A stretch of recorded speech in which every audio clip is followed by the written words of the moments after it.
What's up YouTube, Dale here from Zephyr, and today I am bringing you an update to Invoked Shaddoll. Now this is directly Invoked Shaddoll. It does not involve Dogmaticas, it does not involve Bestials, but it can involve those if you wanted to.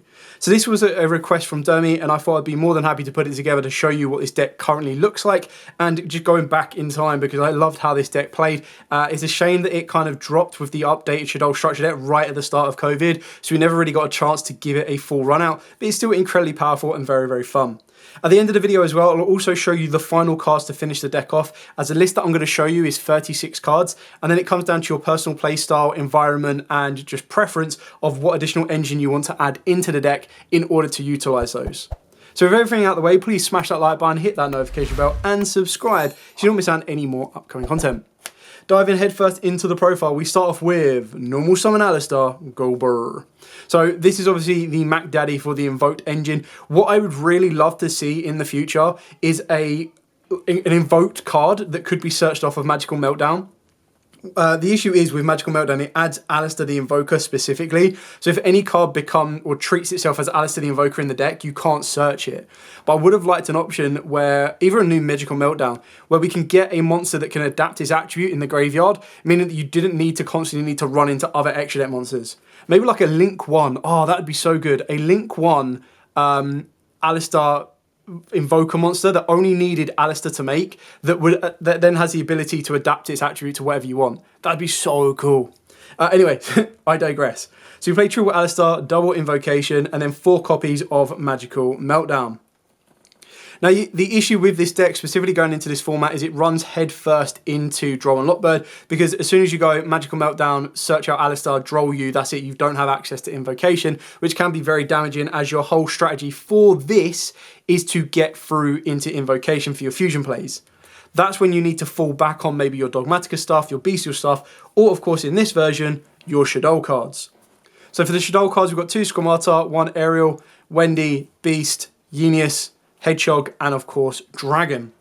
Now for those of you unfamiliar with Shadolls, they all have 2 effects. One is a flip effect, and one is if it is sent to the graveyard via card effect. Now you can only use one of those effects per turn, but each of them serve different purposes.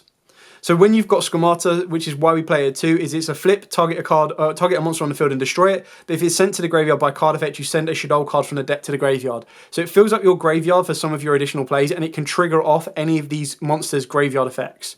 Beast would be draw 1. Ariel is banish 3 cards from the graveyard. Wendy is the ability to, now I always get its flip effect and its graveyard effect mixed up. So if it's sent to the graveyard, you get to special a Shaddoll monster from the deck in face down defense. Genius has a very kind of cool effect as well. If it's sent to the graveyard, it gives you the ability to target an effect monster your opponent controls or on the field. Neither player can activate that targeted effect for the rest of this turn, which is really kind of cool. And then, of course, you've got Dragon, which is pop a back row, and you've got Hedgehog, which is add you a Shaddoll card from the Shaddoll monster, from the deck to the hand. Its flip effect is add a Shaddoll spell or trap. So I do quite like Hedgehog, because there are times where it's like, right, okay, I'd be able to activate a fusion card, send Hedgehog from hand or deck to grave, search me out a Squamata, search me out a Beast if I want to. If I need a different attribute in my hand, I can utilize that and work it from there. The only issue with the Shaddoll engine itself is that its additional attributes, like the light and the fire, they're not really friendly towards the invoked part of the deck. You can still use them, but considering the light and the fire are probably the best attributes for the invoked extra deck, you'd kind of want them to be a little bit more effective, which is why sometimes you'll also see people play not just the Dogmaticas, but some people also play Eldritch the Golden Lord, which I think is a great target as well. And you'll also see people that play this as a full-on Fusion Turbo deck, so massive shout out to Carl on that one, who used to play it with Fusion Destiny and Branded Fusion. It was literally just Fusion, go, go, go, which is really kind of cool. So that's it for like the Shaddoll monsters. Moving on to the Shaddoll spells, of course, triple Shaddoll Fusion, the OG Branded Fusion. This card was absolutely insane back in the day, and it's still pretty good right now. So you fusion summon a Shaddoll fusion monster from the extra deck using monsters from the hand or field as fusion material. If your opponent controls a monster that was specialed from the extra deck, you can also use monsters from the deck as fusion material. You can only activate Shaddoll fusion once per turn. So as you can see, the OG Branded Fusion, it's just a shame that kind of Branded Fusion has power crept this. This would have been insane if it didn't require your opponent to have a monster from the extra deck, but it is what it is, unfortunately. And then for the rest of the Shaddoll cards, one L Shaddoll Fusion. Just being able to fuse quick play during your opponent's turn is really important. That can set you up an App Cologne double negate, or it can also set you up a Window Lock, which is really important. And then for the trap cards, of course, we've got the one Schism and the one Incarnation.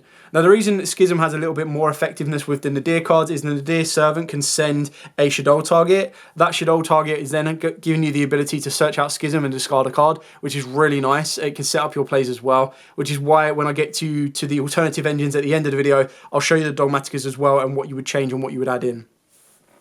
Incarnation is really important because it has two effects, one on the field, but also one in the graveyard to banish it, and one Shaddoll card from the graveyard to either flip one face-up monster you control to face-down defense, or flip one of your face-down monsters to face-up defense. And that's really important when you're comboing it off with Wendy as well, because that's how you can trigger the flip effects of any of your monsters that you might need after you've summoned them from deck, because Wendy will summon them face down, you banish Incarnation, flip it face up, and then that will give you the effect to search a spell or trap, draw two cards, discard a card, you name it. Moving on to the generic spells that is going to help your consistency. We've got Triple Pot of Prosperity. You don't have to play this. Like, this is where you could open up a bit more space if you wanted to. But the idea is that you want to get to your starter, whether that be Alistair the Invoker, Magical Meltdown, or Terraforming as quickly and as easy as you possibly can. And then it can also help you dig into, if you're going second, any of your board breakers, and of course Shaddoll Fusion. In ways to be able to protect ourselves against Drawn Lockbird, I am playing the one Call by the Grave and the one Instant Fusion. I feel when it comes down to decks that really do struggle against either multiple hand traps or just the one specific hand trap, and the only forms of protection you have is Call by the Grave, you need to double it up with the form of Instant Fusion. Yes, it sadly does take up a space of your extra deck, but that's something that you need to be fully aware of, and that's when you need to adapt it. So I'll show you the extra deck as we've currently got it, and you'll see that with the different options, there are different cards you can sub in and sub out, depending on the route of play you want to go. Then for the hand traps, I've got triple Infinite Impermanence, triple Ash Blossom, and rather than playing the Effect Veiler in the main for this version, again I'll show you the alternative options, I have gone with Nibiru, just because it gives us the ability to have a light monster ourselves on the field, and then it also gives us the ability to break a board should we have to go second, because you can't always guarantee that you're going to be going first. Now yes, that can be a little bit ineffective when you're utilizing this and you wanted to set up your Shaddoll Fusion, but you don't really want to sacrifice everything to let your opponent have a monster summoned from the extra deck on the board. You want to kind of like nuke their board as much as possible, but these can very easily be Veilers. Now, the list that I've shown you is exactly 36 cards, and the reason for that is I wanted to kind of explore the other options that you could utilize in those final slots. So it's entirely up to you. Now, the baseline of what you'd put into this, if you're like, right, okay, I don't want to play Super Poly, I don't want to play Dogmaticas, I don't want to play Bestials, the baseline cards that I would say add in would be your Veilers and your Talons. That's what I'd add in. And then for the extra deck, because Super Poly and Dogmaticas make you affect the extra deck, the two cards that I would put into the extra deck to kind of fill off the space are either going to be IP Masquerena and Artemis, or you would play your Salaman Great Almirage and a Shakur Gardener. The reason you'd play these is so that you've got a way of being able to manually get yourself a fire monster to the graveyard if you want to go down the Purgatrio route. The reason you'd play these is because ultimately you want to turn Alistair into a light monster, which is your route to Artemis, and then use IP Masquerena as a form of disruption during your opponent's turn. So that's option number one. Option number two is the Super Poly engine. So with the Super Poly engine, of course, you would play triple Super Poly, and then you could fill the final space out of your deck with the third Nibiru if you want to, or of course that is your three Veilers. Then in place of the two extra deck monsters that you will be adding in, at the base minimum you want to be putting in Garura and Mud Dragon, as they are the most generic targets. But again, this comes down to the environment you're taking this to. If your environment is immune to Super Poly and it really doesn't come up, then of course you won't even consider this route of play, and you'd go down either a Bestial route, which would ultimately be stuff like Lubellions, Magnamoots and everything else, and that would affect more of the main deck, or you'd go down the Dogmatica route, or the route that doesn't involve either of them. So that's it for the Super Poly route. That's option number two. And now I'm going to show you option number three. Now option number three does affect more of the main deck, and that's where you could probably cut down your Squamata down to one if you want to, and you would adapt other monsters and other cards in your main deck, and that is of course the Dogmatica engine. So the four cards of course at the base minimum would be your triple Nadir Servant and then your one Maximus.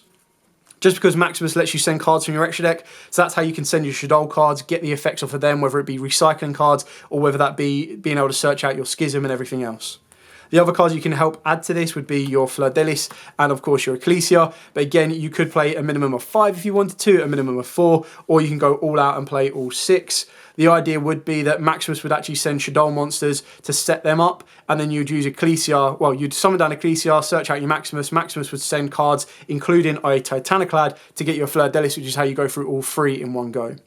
The 2 cards that would go into the extra deck for this, if you do decide to play the Dogmatica version, is Titaniclad and Natis. You can play other targets if you want to, but the idea is Natis is a really good board breaking option. You could very easily put in Garura for that draw, but because your main deck in Pot of Prosperity, it might come up less times than not, so it's entirely up to you. Yeah, but at least you've got a go second option, and then you've got a defensive option that can help you either special summon out or search out Ecclesia, Fleur-de-Lis, or Maximus as well.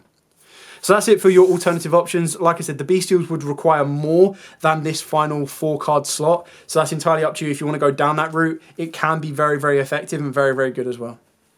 Moving on to the extra deck. So you'll see that the extra deck will include 13 cards on this one, just so you can kind of see that there are the remaining 2 cards you can add into, like I've already mentioned, Almiraj and Gardener, and whatever kind of option you choose. So for the Invoked monsters, of course, we've got Double and Macabre, followed up by the 1 Kaliga. Like, Kaliga window is such an insane lock. Like, the fact that your opponent can only activate 1 monster effect, and then they can only attack with 1 monster per turn. Well, both players can only attack with 1 monster and activate 1 monster effect. When you're locking your opponent down with a Kaliga plus a Winder, all you're basically doing is getting 1 more monster on the board, something like a Macabre, which is going to give you a negation protection, and you're just going, okay, cool, attack, poke, pass, attack, poke, pass, and you're just really, really slowing the game down and controlling it from that point on. The one again is just a great kind of boss monster, board clear, everything you need to. Purgatrio, this is one of the ones where if you're not reliant on fires as much, but it's mainly because people are playing Fire Kings, what you've got to remember is with your Super Poly, all of these become Super Poly targets. So Alistair plus a Dark, plus a Fire, plus a Light, plus a Fusion monster, these are all targets, which is absolutely insane. Not to mention your Shaddoll monsters, which is plus a Dark, plus a Light, plus an Earth, is absolutely insane. So double Winder, double Construct, 1 Shekanaga. If you don't want to play Shekanaga, you very easily play a second app clone. That is entirely up to you and your personal preference. Double Winder's really kind of cool, and so is double Construct, because what you've got to remember is all of these can be summoned through Shaddoll Fusion and El Shaddoll Fusion, but they can also be summoned through Schism as well, which is what makes it really important. Is if your opponent thinks that they've outed the first Winder off of El Shaddoll Fusion, and you go, cool, Schism into El Shaddoll Fusion, you're just reinstating that lock. You can, of course, go through App Clone as well, which can be very important because App Clone itself can fuse a card or lock a card down, basically, which is really, really kind of cool. And then we've got the 1 instant fusion target in the form of Millenniumize Restrict. And then just probably the most broken extra deck card for this format is SP Little Knight. There are times when you're very easily able to make this. So, like, if you went instant fusion into Millenniumize, normal summon Alistair, link into SP Little Knight, banish a card. Woohoo, let's go.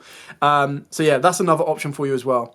What I do like about the Bestial version is when you're playing a card like Regained, every time you're banishing cards, you would put the material you've just banished back into the extra deck or back into the deck and draw 1 card. And the Alistair you would be recycling back anyway through the invocation route. So you're basically recycling all the materials that you are banishing, which is really, really fun, which is why I want to try and consider playing the Bestial version, or at least working around with the Bestial version to see what other options that it can bring. But like I've already shown you, you've got a Super Poly version, which is great for breaking boards, and the fact that all of your Shaddoll extra deck monsters and Invoked extra deck monsters become more consistent Super Poly targets, so you're covering more matchups that way as well. Or the Dogmatica route, which again just gives you a little bit more consistency to set off your Shaddoll extra deck monster effects, as well as setting off the attributes that you may need for your Alistair plays and your Invocation plays as well. So it's really kind of cool. I really do enjoy the deck. I like the way that it operates. I do feel that it has become power crept in recent formats, and I do feel that you can still do incredibly stuff. Like a Winder lock, like I said, with a Kaliga lock or even a Macabre protecting it is still incredibly powerful, but there are just different routes that you need to kind of play around with when you're considering the current format and the current state of the meta as well. Anyway, I hope this is kind of giving you a couple of ideas on your own build, showing you what the deck looks like in 2024. Any questions at all, by all means, please put in the comments down below. I will be more than happy to answer them for you. But for now, as absolutely always, stay safe and, of course, happy dueling.